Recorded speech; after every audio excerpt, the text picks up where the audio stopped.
Hello there YouTube, welcome back to Richmond. Bit of a different video for you today, no trains running, no building, no nothing. You can see here the layout is bare bones at the moment. That's because we're in a new home, unfamiliar surroundings. This is my new garage. It's a bit of a mess at the minute. There's a garage door and there's piles of crap everywhere. Car parts, garden equipment, hoovers, freezers, box full of carriages and wagons, box full of locos and carriages. So, this is the new home for the layout. So you can see the station has survived the house move quite well. There's a couple of dodgy bits that just need adjustment. One of these is broken off and it needs gluing back on, and they're all in various states of fettle. But by and large, the layout has survived the house move unscathed. We've got a box here full of my buildings, my loco shed, my signal box, the cottages and whatnot. My DCC controller, which usually lives there, it's all packed up. The handset has come back from being refurbished by Batman because the joystick had gone funny. That now works perfectly, although I still need to test on the loco. So at some point we'll be back in here and hopefully do some more rudimentary wiring of the layout. At the moment, the layout's only temporarily rebuilt. You can see there's rails missing here, and we just need to find a more permanent solution for that, which leads me to the next bit, which I'll tell you about in just a second. So, as I was saying, the rails that joined these bits up have been taken out and we've chucked them for the house move. Basically what's going to happen is we've got around 12 to 18 inches there, which we can move this board over. Then we can add another extension piece in there. That will hopefully hold a representation of the viaduct / bridge over the River Swale, which is about a mile or so out of Richmond station, which will also mean that double track can continue onwards that way, which will be great. No more messing around with this Y point here, which has caused a few derailments, and these curve points was also the cause of some derailments, mainly due to my terrible track laying skills in the fiddle yard. The fiddle yard itself will gain another 5 feet or so, which will take it down to around here. So the other end of that freezer there. This will mean we can put plenty more trains in the fiddle yard. Hopefully have about 8 or 9 tracks. So at the minute we've got 2, 4, 6. We get another one there, that's 7. Another one here, that's 8.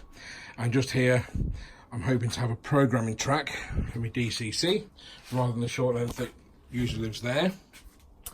We haven't put the back scenes on yet because, like I say, it's only temporarily fitted together just to stop the layout from getting bashed and just keep the building safe.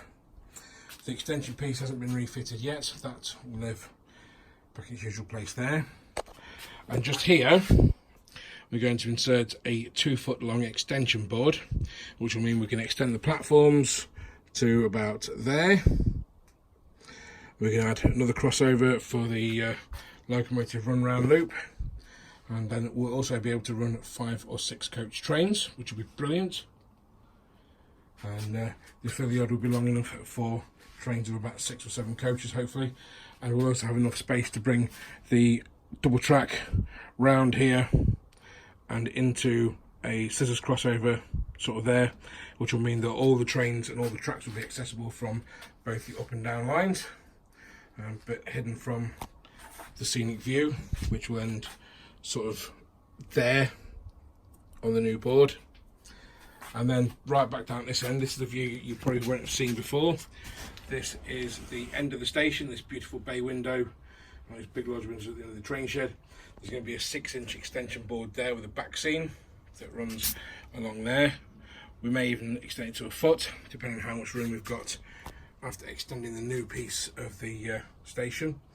So, don't know how it looks, but we'll have a look now. So, let's just move the camera around a bit. You can see daylight at the end of the train shed, which we've not seen for a while because that's been hard against the wall in the old house. So that'll be a new thing. Also on the horizon will be a new goods shed.